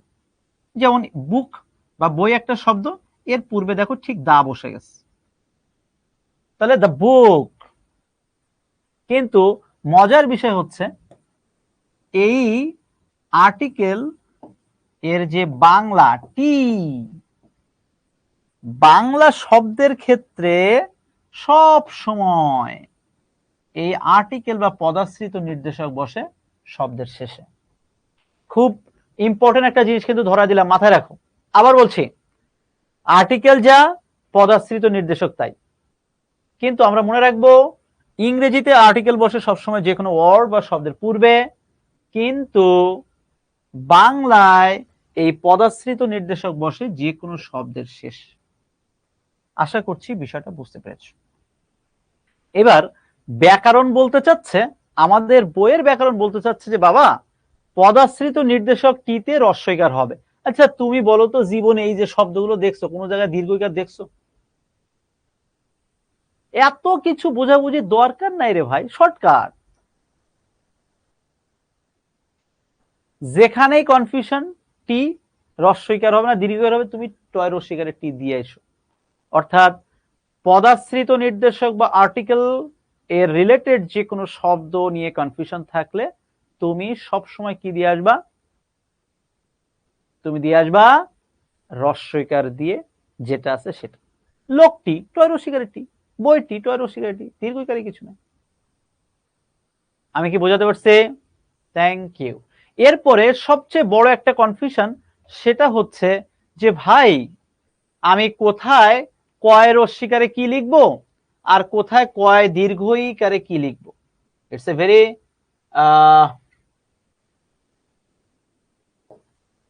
মানে কি বলবো, আমাদের ছেলে মেয়ের মধ্যে শুধু না, অনেক বড় বড় টিচারদের মধ্যে এটা কনফিউশন দেখা যায় যে আমি কোথায় কয় রস্বইকারে কি লিখবো আর কোথায় কয় দীর্ঘইকারে কি লিখবো। এই কি কি নিয়ে অনেক অনেক অনেক ধরনের কনফিউশন। সো আমি এটার একেবারেই শর্টকাট একটা টেকনিক আজকে শিখাই দিচ্ছি, তুমি সহজে মনে রাখবা।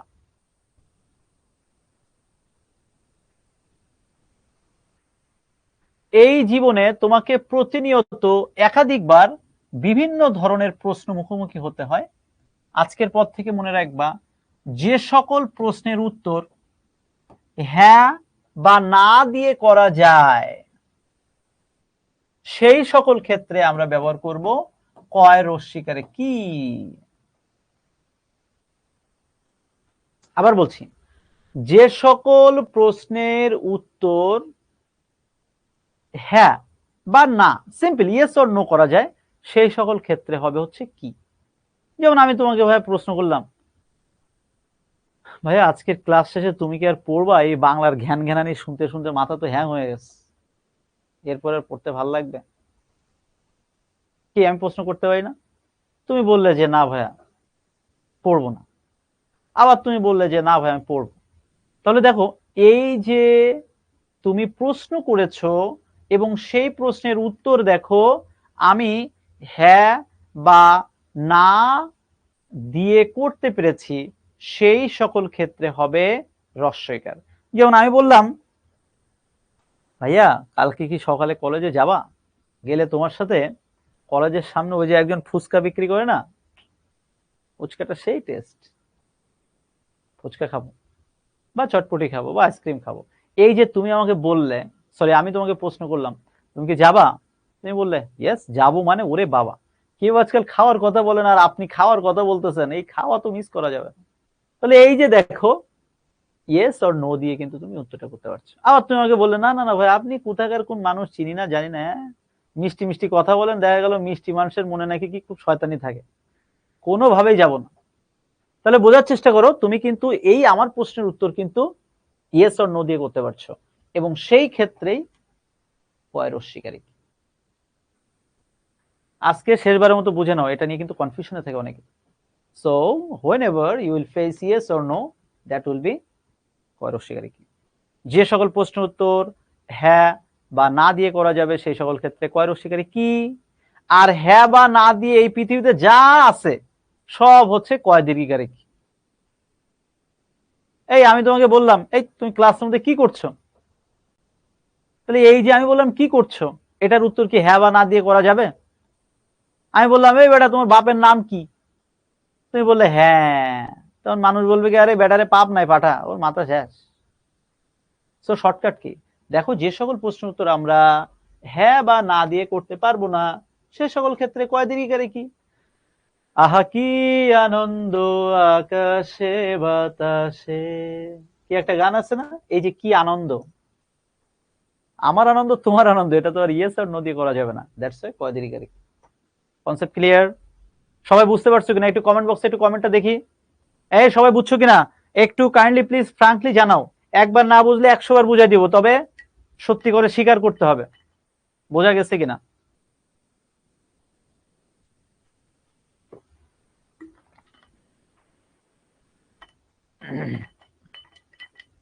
এই বুঝতে পারো নাই?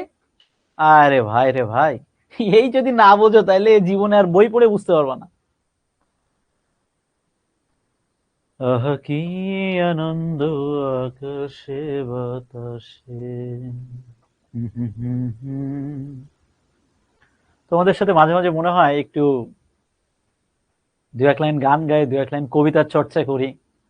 আমার মধ্যে অনেক কিছু দেওয়ার আছে তোমাদেরকে, কিন্তু আসলে দেওয়ার মতো সময় পাই না। দেখো ভাই ক্লাস কিন্তু প্রায় শেষ পর্যায়ে, এখন আমি টপিক শেষ করতে পারলাম না। তো এর মধ্যে আমি তোমার সাথে এই সাংস্কৃতিক সন্ধ্যা বিনিময় করব কখন তুমি বলো? তো যাই হোক সমস্যা নেই, আমরা সময় করে একদিন সবাই মিলে একটা ছোটখাটো সাংস্কৃতিক সন্ধ্যার আয়োজন করবো।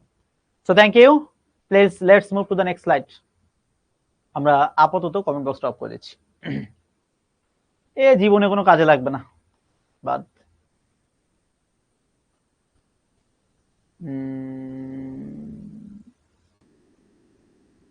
এই যে লেখা যেতে পারে, শর্টকাট কথা রে ভাই, ভালো, এটা ছোটবেলার থেকে তুমি দেখে আসতেছো ভয়াকার ল, ভাল। খাটো, ট, ট দিলে অবশ্য সেটা খাট হয়ে যায়, খাট মানে মানুষ যেটার উপর ঘুমায়। 12, আমি যখন ছোট্ট ক্লাসে ছিলাম 1-2-তে, তখন 12 বানানটা থাকতো র। সো আজকাল বলতে চাচ্ছে যে যেখানে এ ধরনের ঝামেলা আছে তুমি চাইলে ওকার দিতে পারো। এখন কথা হচ্ছে আমি দিব না, তাতে কোনো সমস্যা আছে? আমার কেন জানি মনে হয় দিলে ভালো হয়।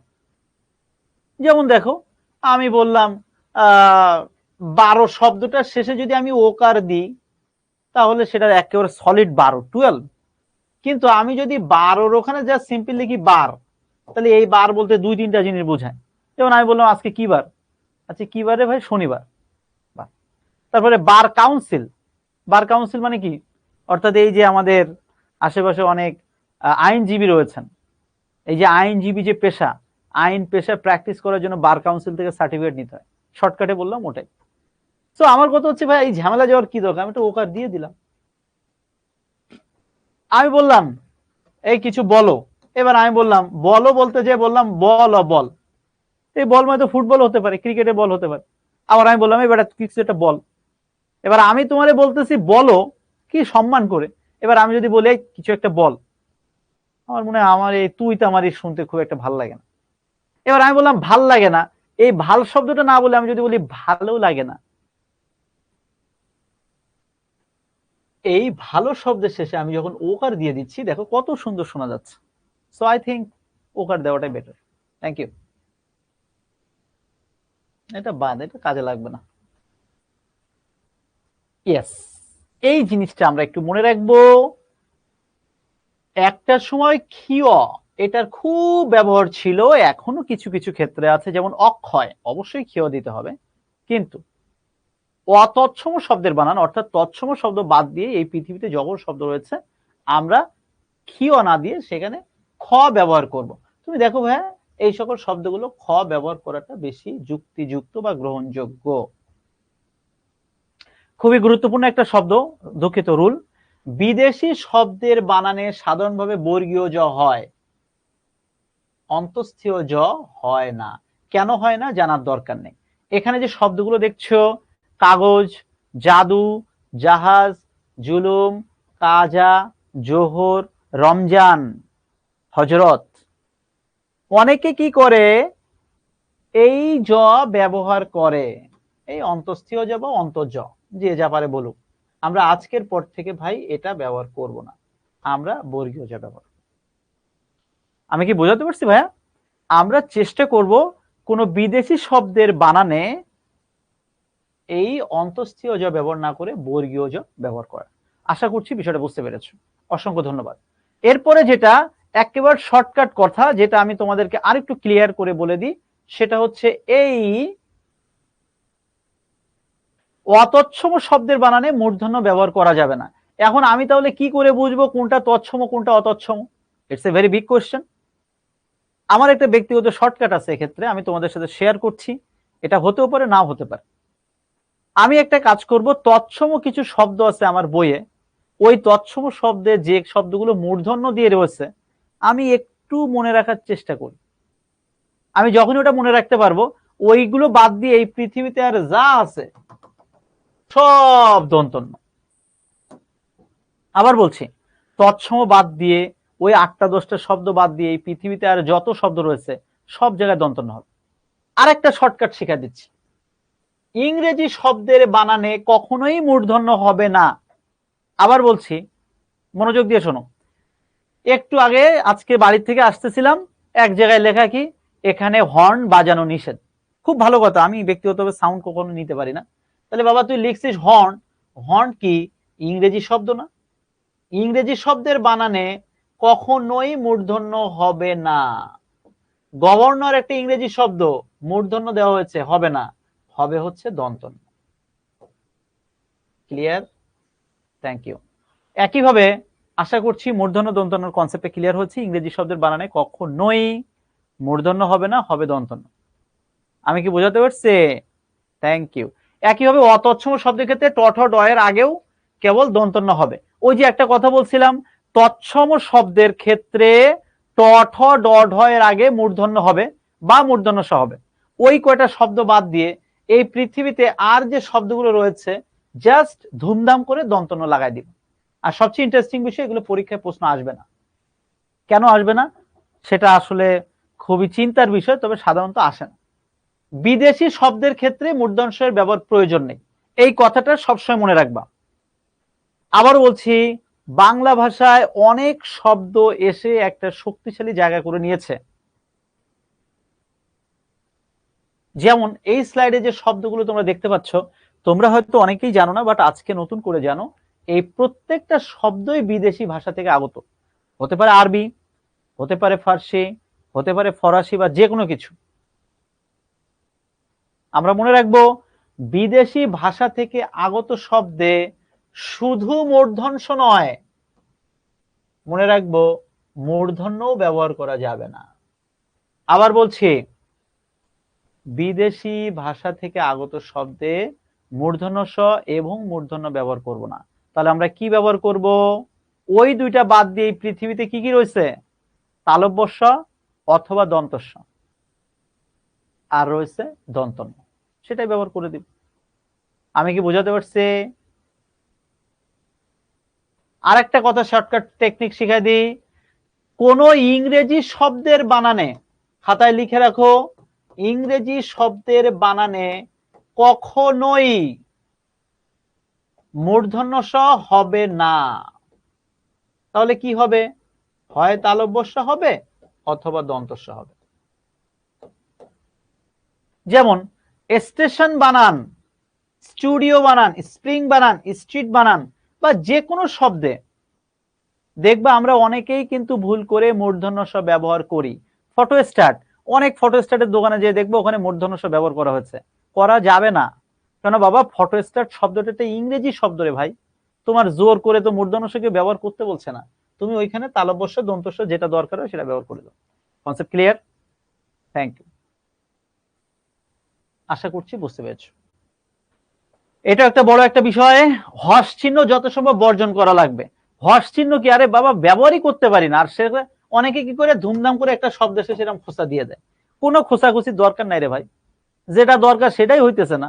এত খোঁচাখুচির কি আছে? সব বাদ, এত খোঁচাখুচির দরকার নেই। একমাত্র উচ্চারণ টপিকটা যখন পড়বা, উচ্চারণ পড়তে যে শব্দ শেষে দুই একটা করে খোঁচা মারবা, আর কোনো খোঁচাখুচির দরকার নেই। ক্লিয়ার? Thank you. অনেকে কি করে ঊর্ধ্ব কমা ব্যবহার করতে যায়, আরে বাবা যেটাখানে দরকার সেখানেই ব্যবহার করতে পারি না। অনেকে কি করে, তোমার সাথে রাগ বলে আজ কথা বলবো, এই যে বলে বয়ের পরে এখানে একটা ঊর্ধ্ব কমা ব্যবহার করে, কোনোভাবেই ব্যবহার করা যাবে না। সিম্পল। সেদিন দুজনে দুনে ছিনু বনে, ফুলুরে বাধা হলো না। এই যে দেখো, সেদিন দুজনে দুনে ছিন বনে, রবীন্দ্রনাথের ভালো গান, রবীন্দ্রনাথের সব গানই ভালো। এবার বাবা কথা হচ্ছে, এই যে দুজনে, এখানে কেন আমি ঊর্ধ্বকমা দিব? কোনো দরকার নেই। দুজনে ছিল, সুন্দর করে সময় কাটাতে গিয়েছিল কোন একটা জায়গায়, ভালো কথা, এক জায়গায় ঘুরতে গিয়েছে, তাহলে আমি ওখানে আমি কিসের জন্য এই ঊর্ধ্বকমা দিয়ে তাদেরকে ডিস্টার্ব করবো? কোনো দরকার নেই। খুব সিম্পল, কোনো কিছু ব্যবহার করার দরকার নেই, সিম্পলি লিখে দিবা। আমি কি বোঝাতে পারছি? Thank you. এই যে দেখো ভাই, এখানে কিছু শব্দ আমি একটু দেখালাম। আমরা এটা দীর্ঘইকার এতদিন ব্যবহার করতাম, আজকের পরে আর করব না। আমরা সব জায়গায় রস্বইকার ব্যবহার করব, ক্ষিয়র জায়গায় খ ব্যবহার করব, জাদুকর অন্তর্জ না ব্যবহার করে বর্গীয় জ ব্যবহার করব। এটার প্রয়োজন নাই। এই জায়গাটা আমি একটু দেখাই দিই, জাস্ট এই রুলটা। একটা কথা মনে রাখবা, নাবাচক না স্বতন্ত্র শব্দ হিসেবে ব্যবহৃত হয়, কিন্তু নাবাচক নি শব্দের সাথে যুক্ত হয়ে ব্যবহৃত হবে। এত কিছু বোঝার দরকার নাই। ক্রিয়াপদের সাথে না অথবা নি ব্যবহৃত হয়, মনে রাখবা না আলাদাভাবে হবে, কিন্তু নি একসাথেই হবে। আবার বলছি, না, আমি যাব না, খাবো না, এই না আলাদা হবে, কিন্তু আমি কাজটি করিনি, আমি যাইনি, আমি পড়িনি, এই সকল নি একসাথে হবে। আশা করছি বিষয়টা বুঝতে পেরেছো।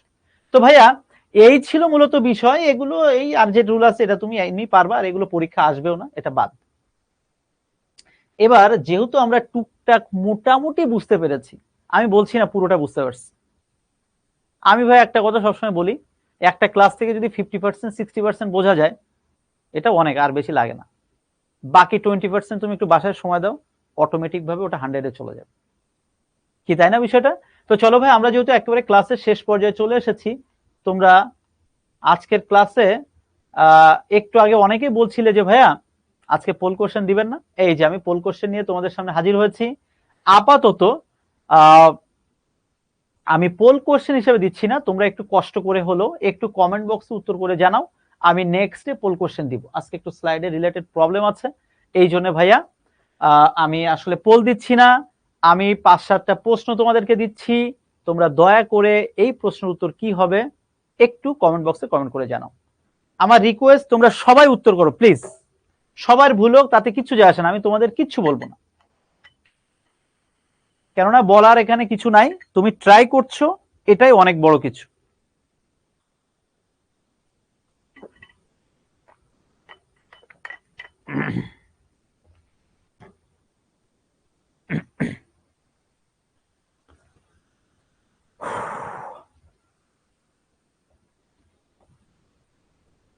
Thank you very much.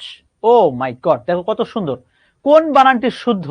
দেখো এটা কিন্তু অনেকেই ভুল করে, কিন্তু আমরা মনে রাখবো পূর্ণ বানান অনেকে কি করে জানো? আমি দেখছি অনেক ভালো ভালো স্টুডেন্ট পূর্ণ বানান লেখে পয় দীর্ঘকর মূর্ধন্য জয় জফলা, এটা কিন্তু ভুল। আসলে পূর্ণ বানান কিন্তু হ্রস্বকার। ঠিক আছে, ওকে, থ্যাংক ইউ। পরবর্তী প্রশ্ন, সবাই একটু দ্রুত উত্তর করো। কোন বানানটি শুদ্ধ? খুবই স্মার্ট একটা কোশ্চেন, প্লিজ আনসার এভরিবডি।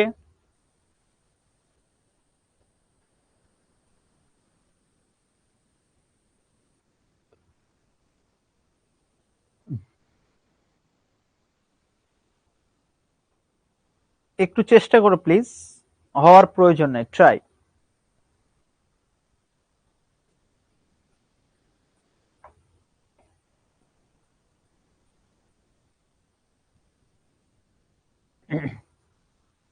আচ্ছা, কয়টা পর্যন্ত ক্লাস আছে?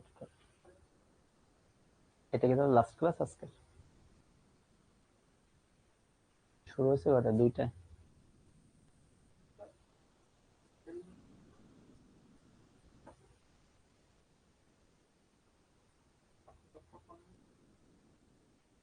ওকে, থ্যাংক ইউ।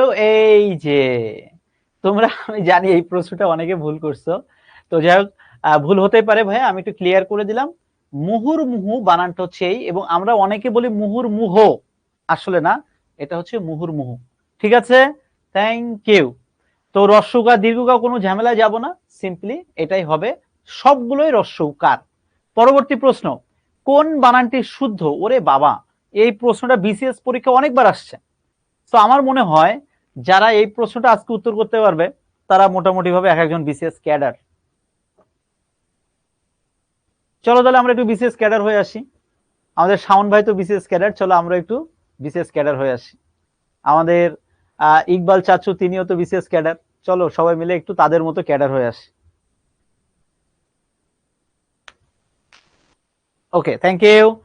অসম্ভব ইম্পর্টেন্ট কিন্তু ভাই প্রশ্নটা, সবাই মনে রাখবা, যাদের ভুল হয়েছে এখানে দুটোই দীর্ঘইকার হবে। কেন হবে জানার দরকার নেই, ক্লিয়ার?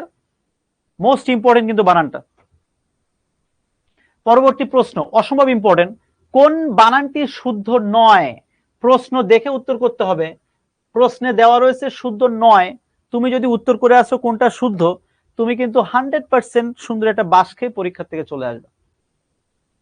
অনেক ভালো ভালো স্টুডেন্ট দেখছি তারা পরীক্ষার হলে সুন্দর করে প্রশ্ন দেখে না, এর ফলে কি হয়, পরীক্ষার হল থেকে বের হয়ে হাহুতাশ করা ছাড়া আর কোনো উপায় থাকে না। So thank you very much. আমরা মনে রাখবো এখানে সকল বানান শুদ্ধ, শুধু এই বানানটা ভুল, অর্থাৎ সকল বানান ঠিক আছে, এই বানানটা ভুল। অপরাহ্ন বানানে সাধারণত এই হয়ের এই নিচে হবে, এটা আশা করছি বুঝতে পেরেছি, দন্তন্য হবে নিচে। Thank you. কোন বানানটি শুদ্ধ নয়? খুবই ভালো প্রশ্ন, দ্রুত উত্তর করবো আমরা সবাই প্লিজ। আমরা একেবারে ক্লাসের শেষ পর্যায়ে চলে এসেছি।